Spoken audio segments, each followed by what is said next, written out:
आपने बोला था हमें अकेले में मिलना है। हाँ, मैं अकेले में नहीं मिलता किसी से। शास्त्रों में भगवत श्रीमद् भगवत में कहा गया है, आप जब गुरु के सानिध्य में बैठोगे, गुरु के आचरण को, गुरु के व्यवहार को देखोगे, तभी जब गुरु की शरण में बेटा बैठने लग जाओगे ना, तो अपने आप बहुत सारे ये जो सवाल लिए बैठी हो, ये अपने आप क्लियर हो जाएंगे। तो बताइए, हम आपसे मिलना चाह रहे, तो बताइए आप इग्नोर क्यों किए? इग्नोर कहाँ कर रहे हैं? माइक हमने आपको दिलवाया नहीं, इससे नहीं। आपने बोला था हमें अकेले में मिलना है। हाँ, मैं अकेले में नहीं मिलता किसी से। नहीं, बताओ अकेले मिलना सही है? फिर आप चाहती हो अकेले में मिले, ये गलत है, ये रॉन्ग है। मैं सबके सामने आपको माइक दे रहा हूँ, जो भी जिज्ञासा है पूछो। अकेले में क्या बात नहीं, हमारा कहने का मतलब इंसान कुछ पर्सनल हो, हम जैसे घर पर पर्सनल है बेटा, तो पर्सनल बात यहाँ के बात कर लो। अब ये कहो कि अकेले में मिलो, अकेले में कैसे मिले? जब बिना मिले आप ये कह सकती हो, तो अकेले मिल लेंगे पता नहीं क्या कह दोगी। नहीं, ये भी तो डर है। नहीं बताओ, हमें ये भी तो डर है इस बात का। बिल्कुल सही बोल रहे, बिल्कुल सही बोल रहे, बिल्कुल सही बोल रहे।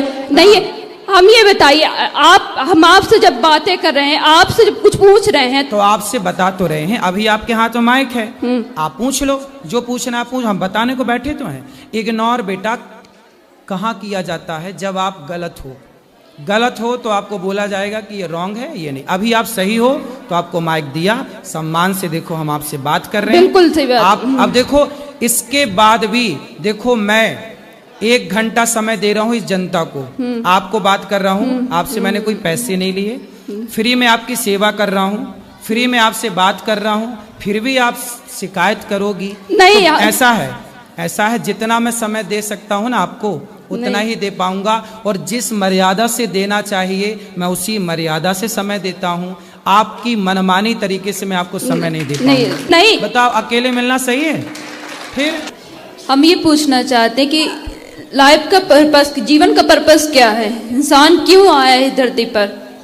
अच्छे काम करने। फिर क्यों इग्नोर कर देता है? बताइए, आखिर व्यासपीठ में तो यही सिखाया जाता है। हम जब से अभी आपसे हम मिल रहे हैं कि नहीं? मिल रहे हैं, लेकिन देखिए, अब हम आपको हम गुरु को जानना है तो हम कैसे जानेंगे? बताइए।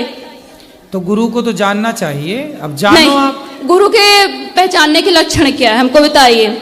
अब देखो, हमने तो परीक्षा की नहीं थी गुरु जी की। देखिए, नहीं, आज के समय में गली गली गुरु फिरे, हमसे दीक्षा लो, स्वर्ग जाओ चाहे नरक जाओ, 500 रुपए का लिफाफा दो। आज का समय ऐसा हो गया, बताइए। तो इंसान भटक गया है ना। तो ऐसे लोगों से मत लो ना, तो इसलिए तो अक्कल है, इसलिए तो कहते पानी पियो छान के, गुरु बनाओ जान के। नहीं, तो जब गुरु के पास, देखिए भागवत में बताया गया है कि आप तक जब गुरु के निकट नहीं बैठोगे, जिससे आप दीक्षा लेना चाहते हो, आप उसके निकट नहीं बैठोगे, आप उसका आचरण, उसके व्यवहार, उसकी सरलता नहीं कबूतर। ठीक है, आप तो गुरु खोज लेना जो आपको बढ़िया मिले। ये बताओ प्रश्न क्या है, हम क्या आपकी सेवा करें?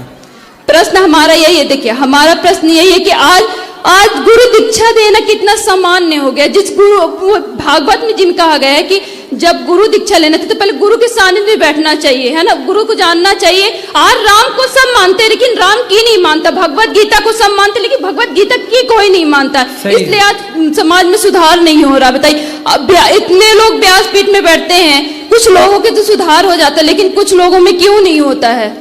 भाई, इतने लोगों में सुधार हुआ तब तो ये यहाँ बैठे हैं। अच्छा, ये बताइए, सुनो, सारे लोग राम